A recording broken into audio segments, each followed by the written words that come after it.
Kapan lagi ketemu seorang guru silat, tapi punya sisi nakal. Oke. Semua guru silat akan memposisikan diri, dikagumi, segala macam, wajar. Ya. Tapi punya sisi bocah tua nakal, nah, saya nggak ketemu, coba ketemu di dia.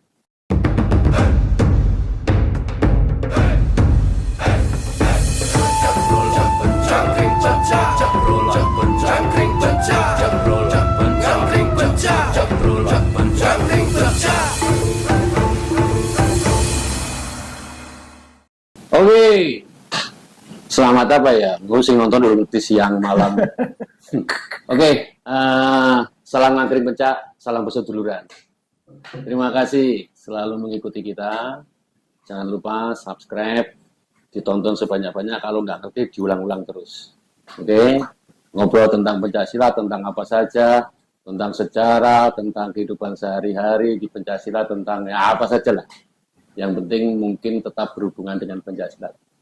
Hari ini kita kedatangan tamu jauh banget, nggak di Semarang. Semarang ya? Semarang. Mas, aslinya siapa jenisnya?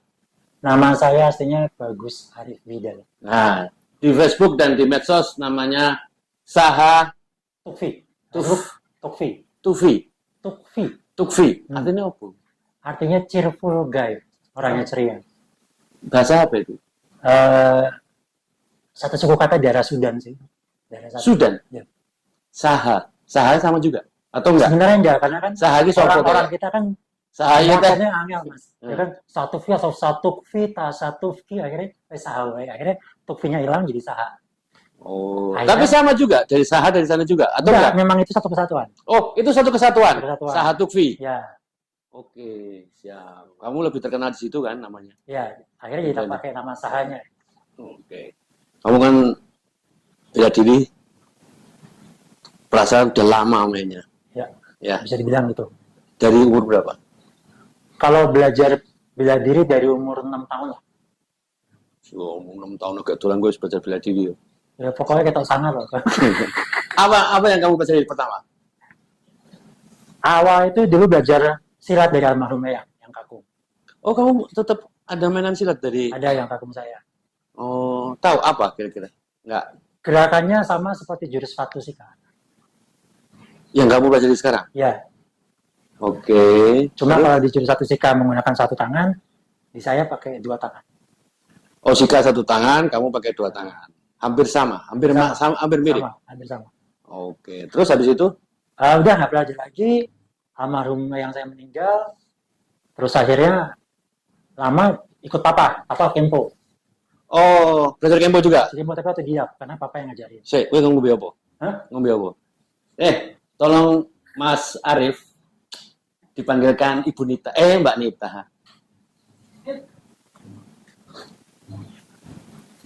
Kamu Kempo lama? Kempo lama. Jadi pertama dari Eyang dulu. Eyang saya kan dulu ketua perkumpulan namanya Semar apa? Saya lupa. Oke. Ini pesan apa? Minum apa? Kopi? Kopi aja. Americano? Ice Americano boleh?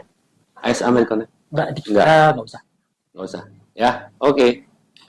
Itu yang saya dari Paguyuban Semar, terus habis itu belajar Sorinji Kempo sama papa, sampai SMP, terus taekwondo sebentar, dan nerusin taekwondo karena ikut pertandingan diskualifikasi. Kenapa? Saya ngajar kaki pakai ini. Itu lagi dana saya ajar. Oh, tapi kan ngajar pakai golok. Enggak sama golok. Ngajar terus diskualifikasi, terus akhirnya sempat vakum lama, coba belajar sendiri sampai ketika di luar negeri baru belajar lagi. Kamu di luar negeri umur berapa? Kamu di luar negeri umur berapa? Berarti mulai tahun 2007. Ngapain di sana? Kuliah, aku ada kuliah kayak course gitu, short course di Bangkok, di Thailand. Di Pattaya? Bukan. Oh, kira. Kalau di Pattaya itu kuliah kehidupan. Kuliah kehidupan. Kita mengerti hidup. Nah, kamu belajar apa? Gue sinawa apa? Namanya energi alternatif, jadi renewable energy. Oh gitu? Renewable energy di Asian Institute of Technology Bangkok. Oh iya? Ya, saya itu pinter mas, cuma pemalas. Pinternya aku loh. aku nggak begitu gumun kalau pintar. Kalau cerdas saya gumun. Kalau aku cerdas kan mas, tambah gumun. Ya terus kemudian sempat kemana lagi? Dari Gue 2007 itu jarang pulang ke Indonesia. 2008 aku nikah untuk pulang. Aku pulang nikah. Hah? Pulang nikah Nikah. 2008. Heeh. Terus balik lagi keluar sampai 2010 baru akhirnya menetap ke Indonesia. Ya sampai sekarang lah katakannya gitu. 2010 menikah. 2008 menikah. Heeh. Jadi 2007 sampai 2010 di luar negeri, 2008 menikah.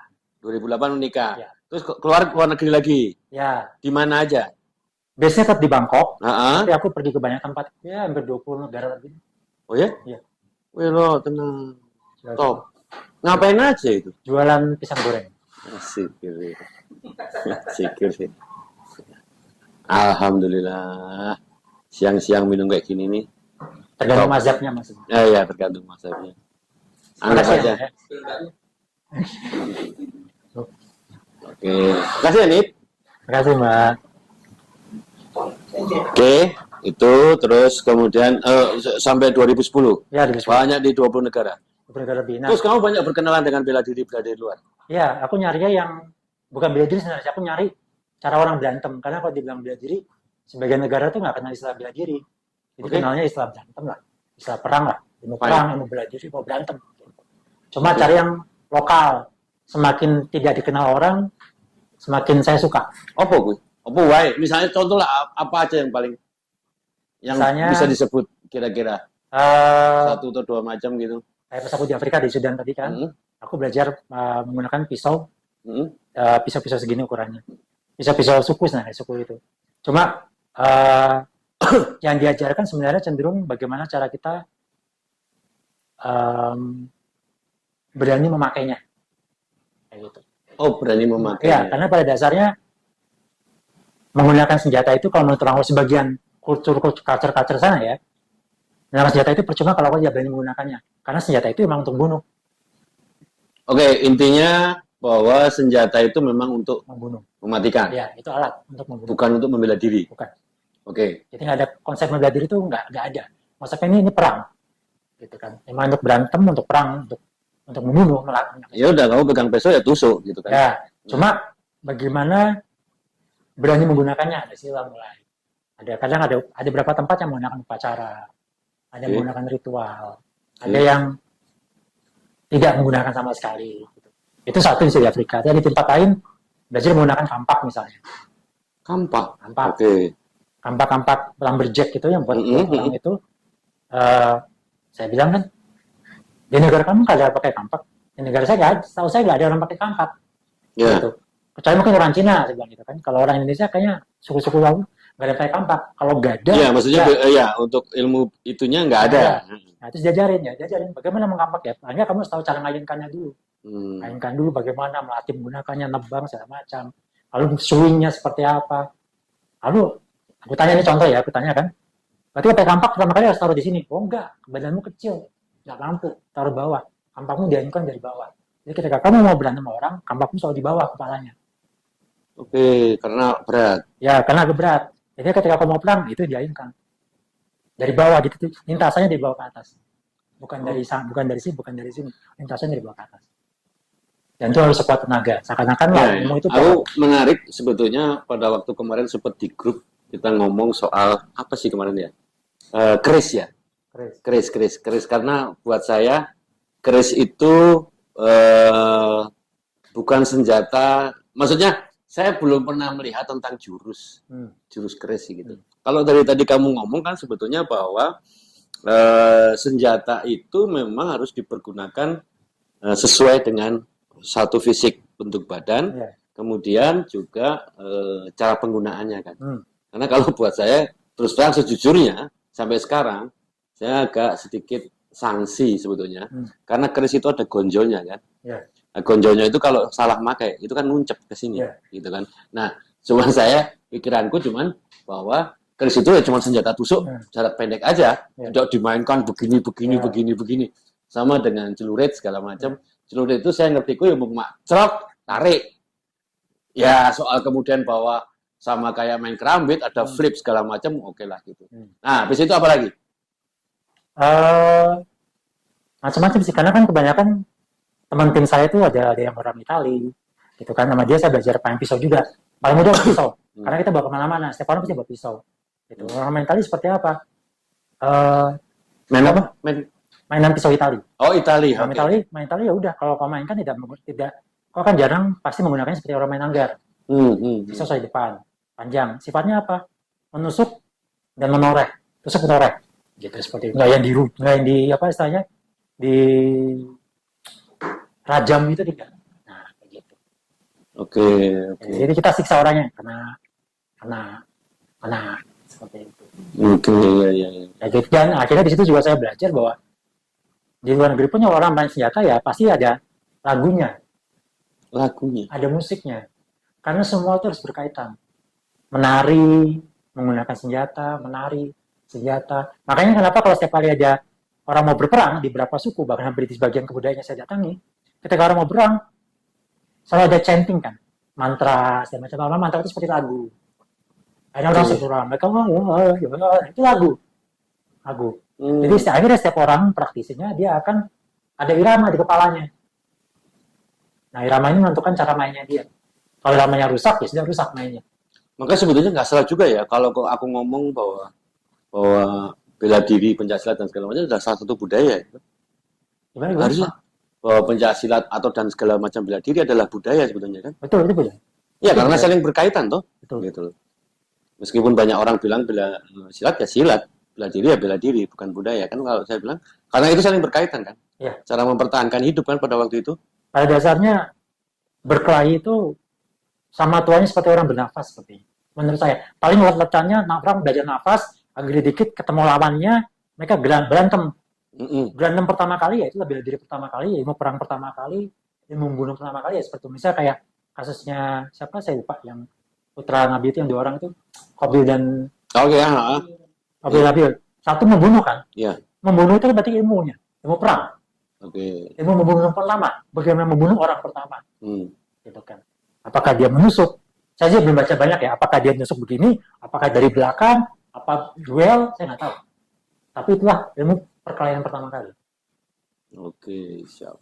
Pada itu tahun 2010 selesai. Saya pulang Indonesia. Kerja jadi orang biasa, kantoran, lupakan bela diri, cuma dikit latihan kecil-kecil sampai 2015 kembali ke Jogja lagi. Pertama kali kamu sendiri asal dari mana sih?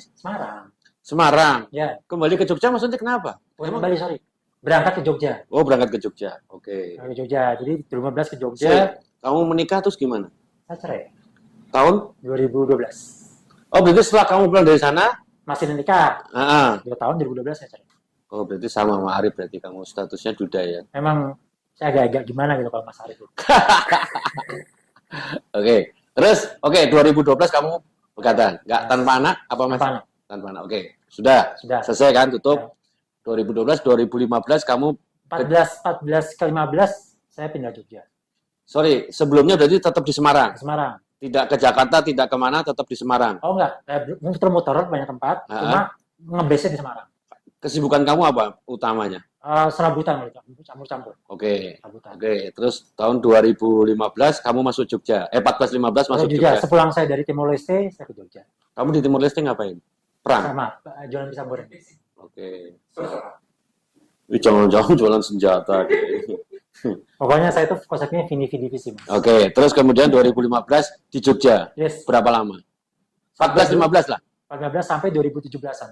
Berarti 2 tahun ya? Nah, saya kan ketemu dengan 2014 akhirnya. Gitu. Cuman saya tahu kamu selalu bawa pisau. Betul. Sampai sekarang? Sampai sekarang. Selalu bawa pisau? Selalu bawa. Kemanapun juga? Kemanapun juga. Pesawat? Pesawat bawa tapi di bagasi. Oke, tapi selalu bawa pisau? Selalu bawa kemana-mana. Kenapa? Karena itu, saya mulai membahas senjata itu ketika saya di luar. Ya, ketika aku di luar saya bahas senjata, akhirnya jadi kebiasaan. Dan kalau di luar negeri kemana-mana mungkin bawanya handgun. Sama bawa pisau. Di Indonesia nggak mungkin bawa handgun, gitu kan. Pasti bawanya pisau yang paling mudah. Saya akhirnya mana bawa pisau, walaupun pada akhirnya tergantung mindset. Jadi gimana caranya supaya, karena biasa orang kalau bahas senjata itu bawanya jumawa, sombong, semacam. Nah, gitu. Saya berusaha ngilangin itu, ya pisau saya rubah hanya sebagai alat buka plastik kerupuk.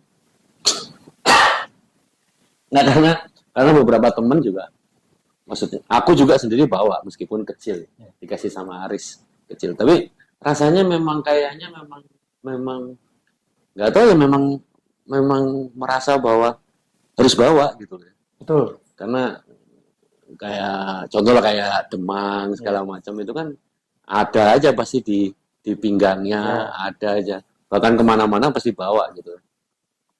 Itu pisau. Sampai sekarang. Sampai sekarang masih. Koleksi pisau. Bisa dibilang koleksi tapi masih skala ya kecil-kecil aja karena dananya nggak cukup mas. Jadi Berapa Hah? jumlah pisau yang kamu punya berapa? Pisau lipat saya mungkin ada sekitar 6 8. Heeh. Pisau 6 lipat yang fixed blade-nya ya sama lah. Ya mungkin koleksi saya mungkin sekitar 12 sampai 16 kan. Dengan pisau. Bagian pisau. Dan yang sampai kecil, sekarang masih kepengen, andai kata punya uang, masih kepengen untuk nambah. iya. Karena itu penting mas. Bawa pisau itu, apalagi kalau pisau mahal, di razia orang mikir mesti wong suge atau komandan. Saya bawa kali namanya mas.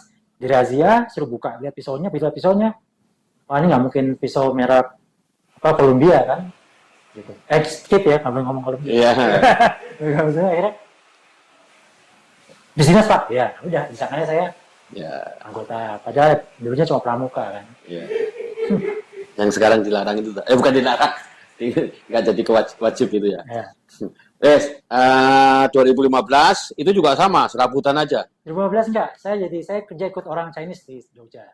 Oke. Sahabat saya juga, saya jadi tangan kanannya dia, jadi pengawalnya dia. Disitulah saya baru nyemplung ke bodyguard. Ini bodyguard. Dunia bodyguard. Ya, tahun 2015an itu. Di dunia bodyguard. Ya. Oke. Terus sampai sekarang ya. Terus sampai sekarang. Aku nakon, dalam dunia bodyguard itu apa sebetulnya yang dikerjakan? Karena kita banyak orang silat yang mungkin dalam arti awam mendengar kata bodyguard. Karena selama saya tahu, dunia itu ada. Gitu kan? Dunia itu ada, usaha itu ada. Cuman kadang-kadang saya cuma mikir, sorry ya, daripada orang-orang silat itu tawuran mbok wis dadi bodyguard wae ngopo toh gitu loh. Karena itu benar. Yang saya mau tanya, dunia bodyguard di Indonesia itu gimana? Banyak sekali.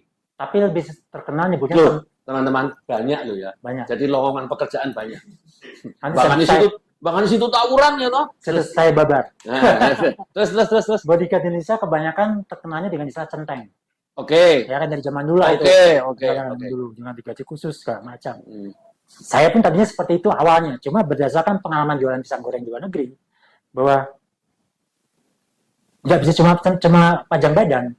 Gitu kan. Jadi kalau bodyguard itu secara kasar bodyguard.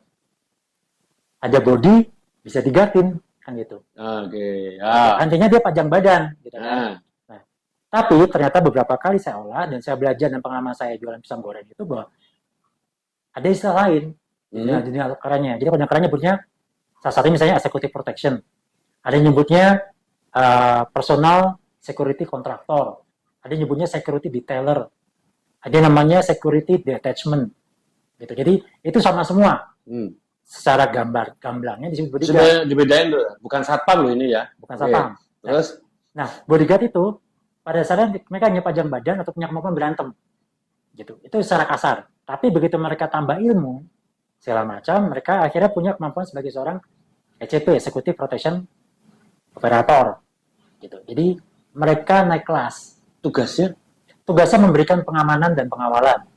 Baik melekat, tidak melekat, kepada siapapun yang membutuhkan. Sebelum saya terusin sebelum ke situ cerita. Banyak itu yang maksudnya kliennya banyak. Orang yang membutuhkan seperti itu banyak. Selama ini yang kamu tahu. Banyak, tapi duitnya mereka nggak banyak. Ya itu lain soal itu. Tapi jadi di Indonesia hal seperti itu biasa. Biasa. Untuk sekarang ini. Umum banyak banget. Yang kelasnya bodyguard aja. Oh yang cuma kelas centeng. Ya kelas centeng lah. Gitu. Banyak. Oke. Terus. Kemudian gimana tadi? Nah, akhirnya kan ketika mereka naik level, mereka punya kemampuan, mereka belajar. Makanya mas, kalau sekolah bodyguard khusus di luar negeri misalnya, itu sebagian besar waktunya dihabiskan di kelas. Mereka belajar, mereka menulis, mereka baca peta, baca strategi, penambahan wawasan segala macam. Karena seorang pengawal pribadi yang memang kelasnya level VIP segala macam, itu harus punya kemampuan untuk tadi itu cerdas. Nggak cuma panjang badan, tapi cerdas segala macam. Dan otomatis itu menambah kemampuan mereka. Dan akhirnya meningkatkan daya jualnya mereka juga. Ya, okay. Gitu. Di sini ada banyak. Di Indonesia. Yang levelnya seperti protection. Nah, Dibilang banyak tidak juga, tapi kebanyakan memang yang bekerja pada level executive protection itu kebanyakan tanda kutip dari teman-teman di angkatan. oke. Pertanyaannya, perbedaannya sama tukang tagih. Tukang, Perusahaan-perusahaan tukang tagih. Ya. Itu bisa masuk kelas itu? Atau enggak? tukang tagih masih bisa, jadi bodyguard bisa masuk ke tukang tagih. Kan yang membedakan adalah job desk utamanya, tukang tagih adalah menagih sesuatu. Ya. Bodyguard centeng biasa kadang dikaryakan untuk menagih sesuatu. Tapi kalau executive protection atau CPO atau segala macam, biasa mereka nolak. Kami bukan Tukang tagih. gitu. Jadi beda loh ya? Beda. Beda ya. Jadi istilahnya kan sekarang banyak perusahaan-perusahaan, sorry ya gitu, mungkin bangsa ormas segala macam Ya. itu kan yang tugasnya memang suka nagih-nagihin dan itu kan memang Beda. beda, kelasnya beda gitu ya. Biasa beda. Oke. Kamu lebih kepada personal. Aku lebih ke personal. Kalau yang lain-lainnya, kalau yang tukang tagih itu kan lebih banyak ke kelompok. Betul. Kan oke-okean uang tuh. Ya. Gitu. Kamu lebih ke personal. Ya. Oke, berarti itu bayarannya per apa? Kalau Per bulan, per jam, Kalau aku per hari. per hari. Per hari. Berarti aku sewa kamu sehari, 2 hari bisa? Saya memang ngejarnya sehari 2 hari. Saya Oh, lebih banyak sehari 2 hari? ya, aku nggak pernah mau jangka panjang. Nanti jatuhnya dia akan courting harga aku murah banget. Tapi kalau harian, aku bisa ambil agak tinggi. Oke. Dan ini sampai sekarang masih banyak? Sejak pandemi, mulai harus agak dari bawah lagi merangkak. Tapi ada, sudah mulai. Tapi masih ada.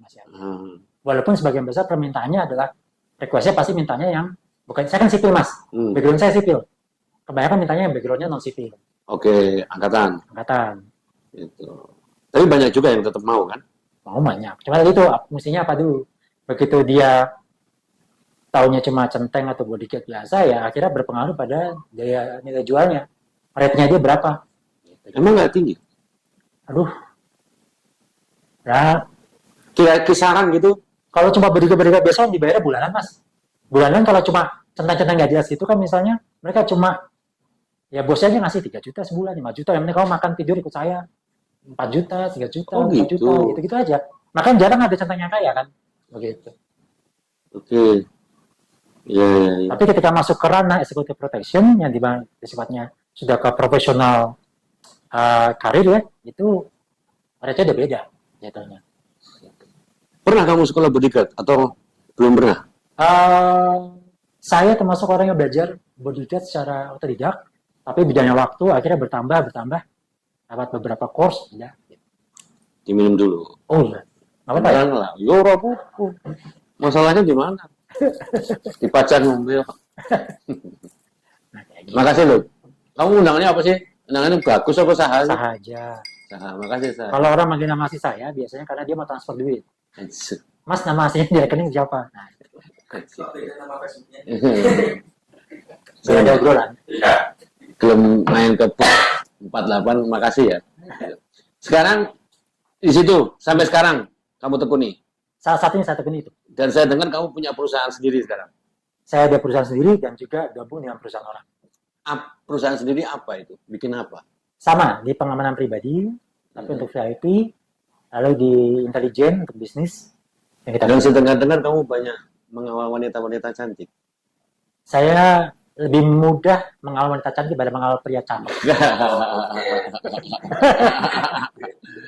Jadi buat teman-teman pesilat, asal tahu aja, banyak peluang sebetulnya selain tawuran. Betul. Oke ya, gitu ya. Nah, enggak, saya cuma hanya kasih tahu ke teman-teman pesilat aja bahwa kita bekerja itu sesuai dengan kesukaan kita, itu bisa. Andai kata Anda senang dengan bela diri, jadi sangat banyak. Salah satu yang pernah saya bolak-balik omongkan, itu saat menjadi stuntman atau koreografer untuk pencak silat, untuk di film-film, untuk di laga. Stuntman yang paling gampang, itu paling gampang. Nah, ini sebetulnya ini adalah salah satu alternatif yang cukup bagus, bahwa peluang itu ada. Terus, habis itu sampai sekarang kamu punya perusahaan, sudah berapa lama perusahaan kamu punya? Perusahaan masih baru, itu berdiri sejak 2022. Masih baru itu. 2022. Udah banyak kliennya? Nggak banyak sih, belum banyak. Kita masih merangkak, masih pelan-pelan sih. Karena tadi saya bilang, Ini perlu sertifikasi nggak sih?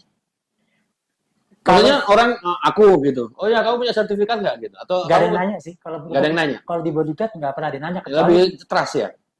Dia ke trust dan ke rekomendasi ya. Rekomendasinya bagus nggak? Pernah ngawal siapa? Gitu kan. Oh, gitu. Rekomendasi dari siapa? Gitu kan. Nah, dia dari situnya sebenarnya. Jadi track record-nya di mana? Gitu kan. Jadi Oh, kalau oke. sertifikat saya oke juga.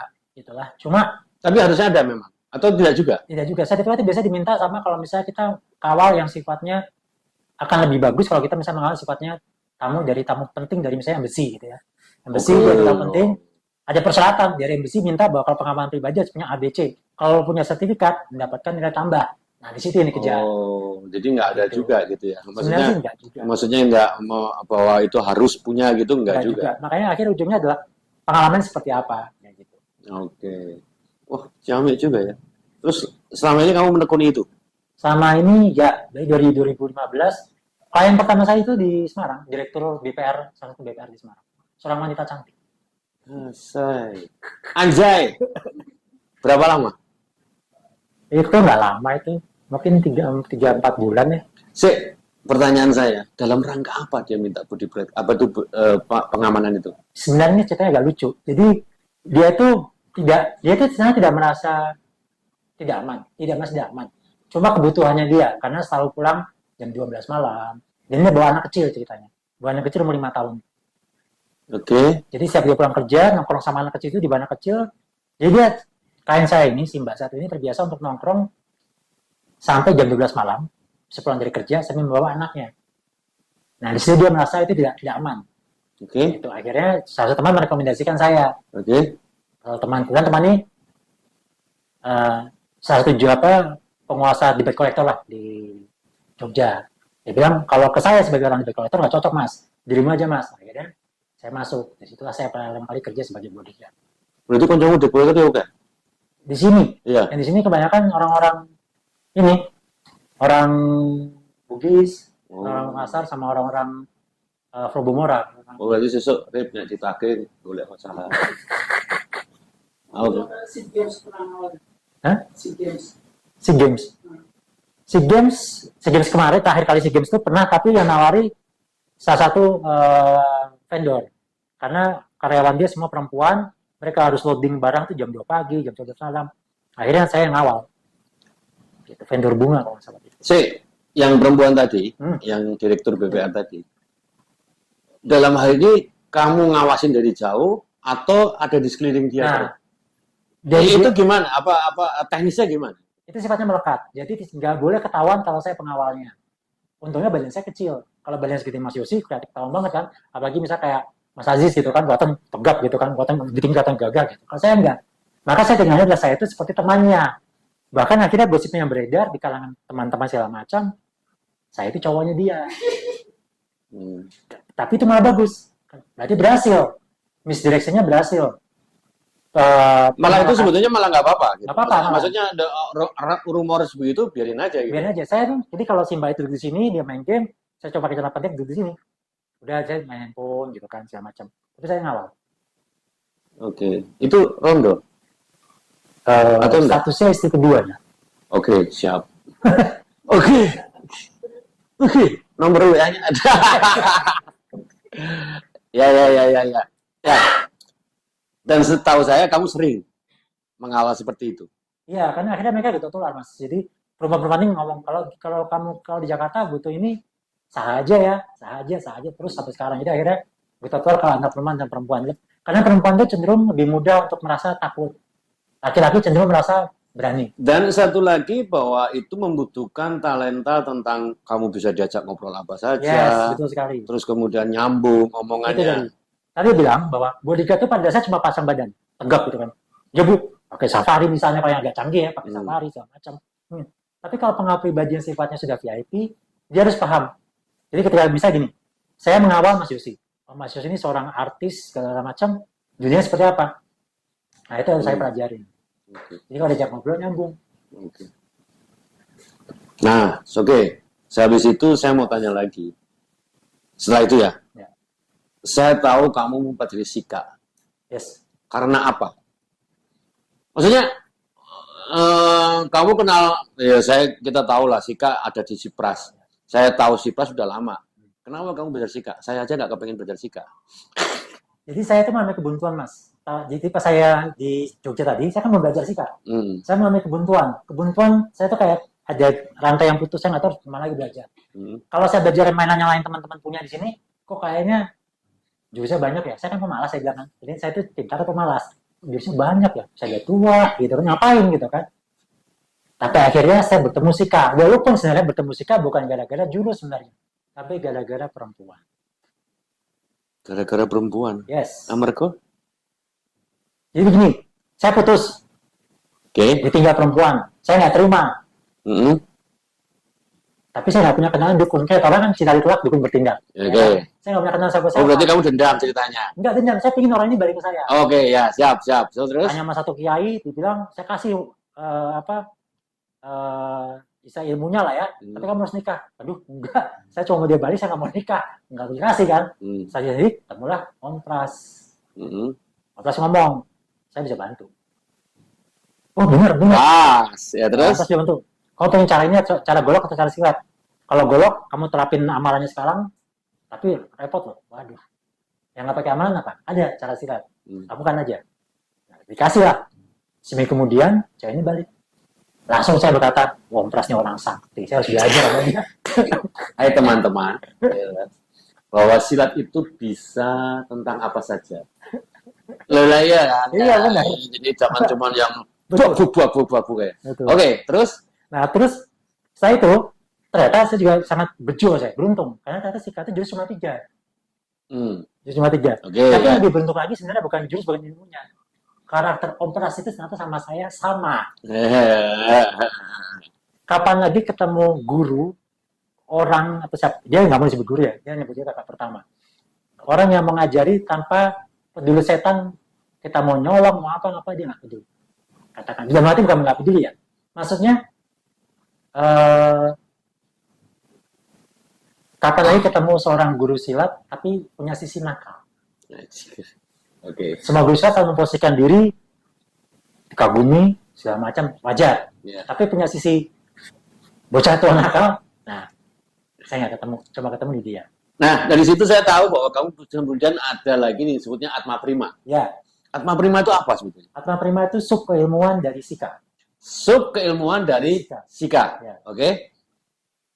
Apa nih? Asal-muasalnya atau gimana? Iya, bukan asal-muasal. Sebetulnya itu apa? Atma Prima itu ilmu untuk jadi gini. Atma Prima itu sub keilmuan yang sebenarnya itu bukan sub juga. Itu adalah bagian dari materi pelatihan di Sika. Setiap orang yang belajar Sika pasti otomatis ya. Itu akan terlatih Atma Primanya.